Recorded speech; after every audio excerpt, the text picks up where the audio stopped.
Welcome to the my YouTube channel Jwala sir study. इस video में हम देखेंगे सूक्ष्म शिक्षण माइक्रो टीचिंग। यह video BEd, BTC, TET, CTET तथा सभी शिक्षक प्रतियोगी परीक्षाओं के लिए बहुत ही महत्वपूर्ण है। तो इसमें सूक्ष्म शिक्षण से संबंधित विस्तृत जानकारी प्राप्त करेंगे। तो आइए शुरू करते हैं। सबसे पहले देखते हैं सूक्ष्म शिक्षण क्या है। सूक्ष्म शिक्षण माइक्रो टीचिंग शिक्षण के द्वारा बालकों में वांछित दक्षताओं का विकास किया जाता है। प्रशिक्षण दक्षता प्रदान करने की सूक्ष्म शिक्षा एक कला है। यह अति आवश्यक है कि शिक्षक में भी दक्षता होनी चाहिए जिसमें वह बालकों को उचित दिशा में ले जा सकता है। किसी भी व्यक्ति के व्यवहार में वांछित सुधार हेतु दंड एवं पुरस्कार की व्यवस्था होनी चाहिए। शिक्षक के भी व्यवहार में शिक्षण कौशलों के माध्यम से परिवर्तन लाने में सूक्ष्म शिक्षण की महत्वपूर्ण भूमिका होती है। यह एक ऐसी तकनीक है जो शिक्षकों में दक्षता विकसित करने की कोशिश कराती है। अब देखते हैं सूक्ष्म शिक्षण का अर्थ एवं परिभाषा। सूक्ष्म शिक्षण व्यवहारिक शिक्षा की प्रयोगशालिक वैश्लेषिक प्रविधि है। यह एक नवीन तकनीक है जिसकी 20वीं सदी में शुरुआत की गई थी। विभिन्न शोधों के निष्कर्षों के आधार पर स्पष्ट हो चुका है कि कम समय में ही सूक्ष्म शिक्षण के माध्यम से कौशलों का विकास किया जा सकता है।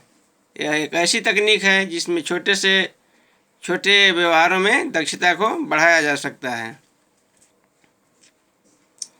सूक्ष्म शिक्षण दो शब्दों के योग से बना है। पहला सूक्ष्म तथा दूसरा है शिक्षण अर्थात छोटा शिक्षण।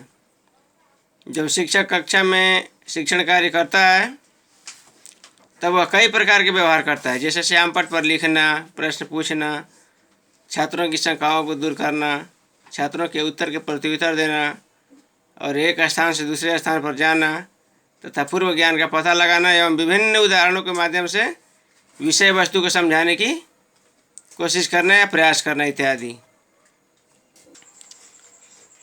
सूक्ष्म शिक्षण का कार्य शिक्षा की जटिल प्रक्रिया का सरलीकरण करके अध्यापन को सरल बनाना है।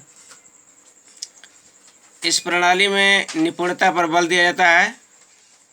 सूक्ष्म शिक्षण प्रणाली का जन्म स्टैनफोर्ड विश्वविद्यालय में हुई थी, जिसका श्रेय प्रोफेसर एलन को जाता है, W.L. एलन। और W.L. एलन के अनुसार परिभाषा है सूक्ष्म शिक्षण की। सूक्ष्म शिक्षण सरलीकृत शिक्षण प्रक्रिया है जो छोटे आकार की कक्षा में कम समय में पूर्ण होती है। मैककोलन के अनुसार सूक्ष्म शिक्षण सूक्ष्म अध्यापन, अध्ययन, अभ्यास से पूर्व कक्षागत क्षमताओं एवं कुशलताओं को प्राप्त करने का अवसर देता है। रॉबर्ट बुश के अनुसार, जो कि बुश हैं W.L. के साथ मिलकर काम किए थे, सूक्ष्म शिक्षण प्रशिक्षण की प्रविधि है जिसमें शिक्षक स्पष्ट रूप से परिभाषित शिक्षण कौशलों का प्रयोग करते हुए ध्यानपूर्वक पाठ तैयार करता है। नियोजित पाठों के आधार पर 5 से 10 मिनट तक वास्तविक छात्रों के छोटे समूह के साथ अंतःक्रिया करता है, जिसके परिणाम स्वरूप वीडियो टेप पर प्रेक्षण प्राप्त करने का अवसर प्राप्त होता है। अन्य परिभाषाओं में बीके पासी एवं ललिता जो के अनुसार है, सूक्ष्म शिक्षण व प्रशिक्षण तकनीकी है जो अध्यापकों से अपेक्षा करती है कि वे किसी अवधारणा को थोड़े से विद्यार्थियों के समक्ष कम समय में विशिष्ट कौशलों का प्रयोग करके पढ़ाएं। एलन एवं यू के अनुसार सूक्ष्म अध्यापन नियंत्रित अभ्यास का सत्र है जिसमें एक विशिष्ट अध्यापन व्यवहार का नियंत्रित दशाओं में सीखना संभव है।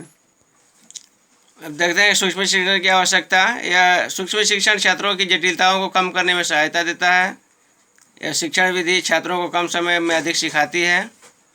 यह शिक्षण विधि छात्र अध्यापकों में आत्मविश्वास जागृत करती है।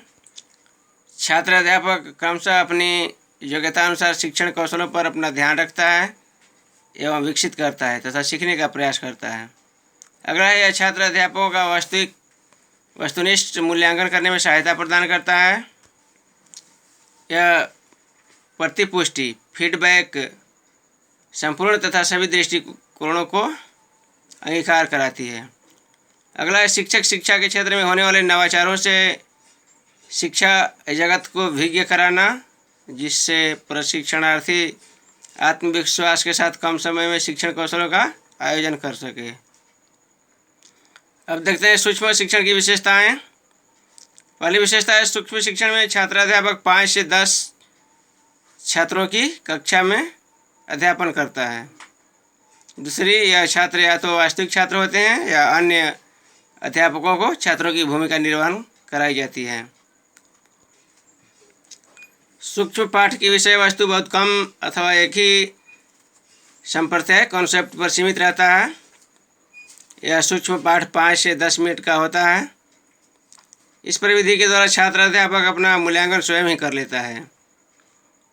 इन सुझावों को ध्यान में रखकर छात्र अध्यापक निश्चित कौशल से संबंधित अपने पाठ का पुनर्योजना बनाता है।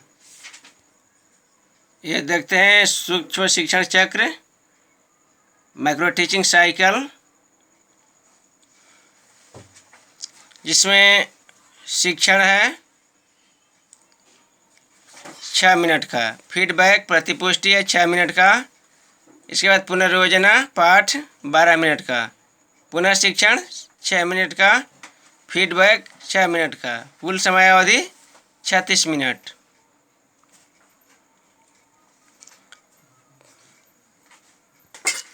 इस प्रकार यह प्रक्रिया तब तक जारी रहती है जब तक छात्र अध्यापक विशेष शिक्षण कौशल में निपुणता न प्राप्त कर ले। यह प्रक्रिया सूक्ष्म शिक्षण चक्र कहलाती है, माइक्रो टीचिंग साइकिल। सूक्ष्म शिक्षण में प्रमुख रूप से 4 बिंदु हैं जिन पर यह संपूर्ण प्रक्रिया संचालित होती है। पहला, समय की सूक्ष्मता। यह 30 से 40 मिनट के कालांश को सूक्ष्म कर बताया जाता है, जिसका निर्धारित समय 10 मिनट होता है। इस प्रकार समय की सूक्ष्मता होती है। अगला है, कक्षा के आकार में सूक्ष्मता। विद्यालय की समान शिक्षा कक्षाओं में 40 से 50 छात्र होते हैं, जबकि महाविद्यालय कक्षाओं में 50-60 विद्यार्थी होते हैं, लेकिन सूक्ष्म शिक्षण कक्षाओं में 5 से 10 विद्यार्थी ही होते हैं। इसके बाद सूक्ष्म व्यवहारों का अभ्यास। शिक्षक द्वारा कक्षा में पढ़ाते समय कई प्रकार के व्यवहार वांछनीय और अवांछनीय के रूप से किए जाते हैं। सूक्ष्म शिक्षण में शिक्षक को छोटे छोटे व्यवहारों के लिए प्रशिक्षित किया जाता है, जैसे श्यामपट्ट पर लेखन करना, कक्षा संचालन करना, प्रश्न पूछना, विषय वस्तु की व्याख्या करना तथा बालकों के पूर्व ज्ञान का पता लगाना इत्यादि। अगला है, विषय वस्तु की सूक्ष्मता। सूक्ष्म शिक्षण का उद्देश्य छात्र अध्यापकों के व्यवहार में संशोधन कर प्रशिक्षित करना है। इनमें विषय वस्तु की अपेक्षा छात्र अध्यापक के व्यवहार पर अधिक बल दिया जाता है। इस प्रकार व्यवहार के अभ्यास हेतु 5 से 10 मिनट के निर्धारित समय में बहुत कम विषय वस्तुओं को प्रस्तुत किया जाता है। इसके बाद निष्कर्ष पर पहुंचते हैं। इस प्रकार का कम समय में कम विषय वस्तु का प्रस्तुतिकरण छोटी कक्षाओं में कराया जाने वाला शिक्षण है, जिसमें अध्यापकों को वांछनीय व्यवहार हेतु प्रशिक्षित किया जाता है एवं अवांछनीय व्यवहारों को नियंत्रित किया जाता है। तो ये थे सूक्ष्म शिक्षण और सूक्ष्म शिक्षण चक्र। इसी तरह के और भी वीडियो देखने के लिए जो शिक्षक प्रतियोगी परीक्षाओं के लिए बहुत ही महत्वपूर्ण हो, हमारे YouTube channel Jwala sir study को देखते रहें और इसके प्लेलिस्ट में और भी वीडियो पड़े हुए हैं, उसे भी देखें। वीडियो देखने के लिए धन्यवाद।